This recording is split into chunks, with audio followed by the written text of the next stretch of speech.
রাজারহাট বিষ্ণুপুর বিজেপির এক নির্বাচনী কার্যালয়ের উদ্বোধনে উপস্থিত ছিলেন বারাসাত লোকসভার বিজেপির পদপ্রার্থী শ্রী স্বপন মজুমদার। এছাড়া উপস্থিত ছিলেন বিজেপির রাজ্য ও জেলা নেতৃত্ব।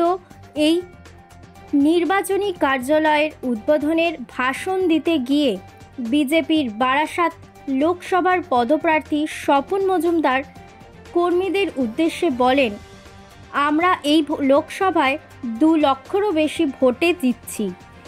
মানুষের সাথে যোগাযোগ করুন এবং অবশ্যই আপনাদের শরীরের দিকেও খেয়াল রাখবেন বলে বার্তা দেন লোকসভার পদপ্রার্থী শ্রী স্বপন মজুমদার। কারণ কর্মীরাই আমার প্রাকৃতিক সম্পদ ও শক্তি।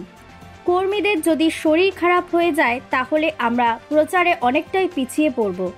যতটা সম্ভব এই 2 মাস প্রবলভাবে প্রচার করুন।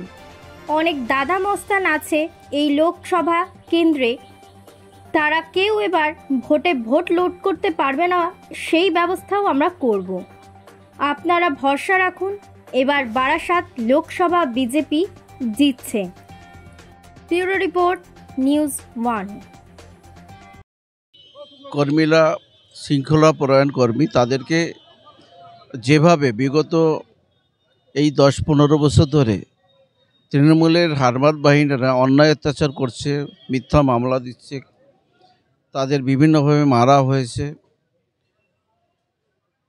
এটা ভারতবর্ষটা স্বাধীন ভারতবর্ষ, গণতান্ত্রিক দেশ। সেই দেশে যে কোনো দল করতে পারে। বিজেপি নীতি আদর্শবান দল, সেই দল করতে এসে বিভিন্নভাবে এরা বঞ্চিত হয়েছে, হেনস্থা হতে হয়েছে। তো এখন আমাদের লড়াই এই বাংলাকে বাঁচানোর লড়াই। বাংলায় যেভাবে অরাজকতা চলছে, এটা একটা রাজ্য চলতে পারে না।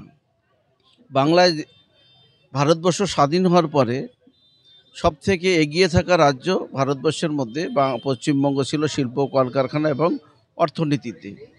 সেই জায়গা যেভাবে এখন তলানিতে ঠেকেছে, 6 লক্ষ কোটি টাকা ঋণ, শিল্প নেই, কলকারখানা নেই, কর্মসংস্থান নেই। আমার আপনার ঘরের ছেলেমেয়েরা সব রাজপথে দাঁড়িয়ে ধর্নায় বসছে বছরের পর বছর। তো এই সব দেখে আমাদের খুব খারাপ লাগে। তো এর থেকে বেরিয়ে আসতে গেলে ভারতীয় জনতা পার্টি নীতি আদর্শবান পার্টি, অন্য রাজ্য যেভাবে এগিয়ে যাচ্ছে, কর্মসংস্থান আছে, সেই রাজ্যের তুলনা ধরে আমরা এই রাজ্যে 3টি সরকার অলরেডি দেখেছি, কংগ্রেস, সিপিআইএম এবং তৃণমূল কংগ্রেস। এরা 3জনই ফেলোয়ার। একমাত্র বিকল্প আছে ভারতীয় জনতা পার্টি। ভারতীয় জনতা পার্টি যদি আমরা এই রাজ্যে ক্ষমতায় আনতে পারি, মোদিজির নেতৃত্বে সারা বিশ্বের মধ্যে যেভাবে এই ভারতবর্ষ এগিয়ে চলছে, সঙ্গে আমরা পশ্চিমবঙ্গকে এগিয়ে নিয়ে যেতে পারবো, এটা আমরা আশাবাদী। তার জন্য সকলে একসঙ্গে মিলে কাজ করতে হবে এবং কাঁধে কাঁধ মিশিয়ে সব ভুল ভ্রান্তি ভুলে গিয়ে, চোরেদের চক্ষু রাঙানো ভুলে গিয়ে আমরা ডেডিকেটেড কার্যকর্তা সেইভাবে কাজ করব এবং ভারতীয় জনতা পার্টির পদ্মফুলকে এই বারাসাত লোকসভায় ফোটাবো, এটাই আমাদের অঙ্গীকার।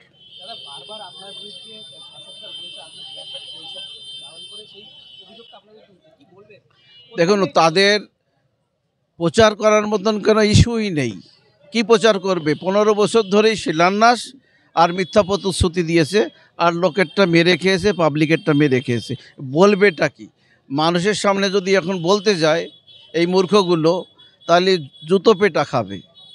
এখন কুৎসা রটিয়ে ভাবছে কোনোভাবে যদি আমরা এই বৈতরণী পার হতে পারি, আর একবার আরও 5 বছর যদি লুটে পুটে খেতে পারি, চুরি করে খেতে পারি, তো পাবলিক বুঝে গিয়েছে, সাধারণ মানুষ, জনগণ বুঝে গিয়েছে।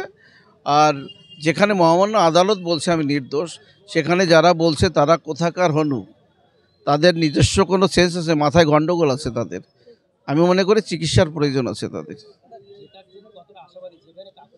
200% জিতবো, একদম। ভারত মাতা কি জয়।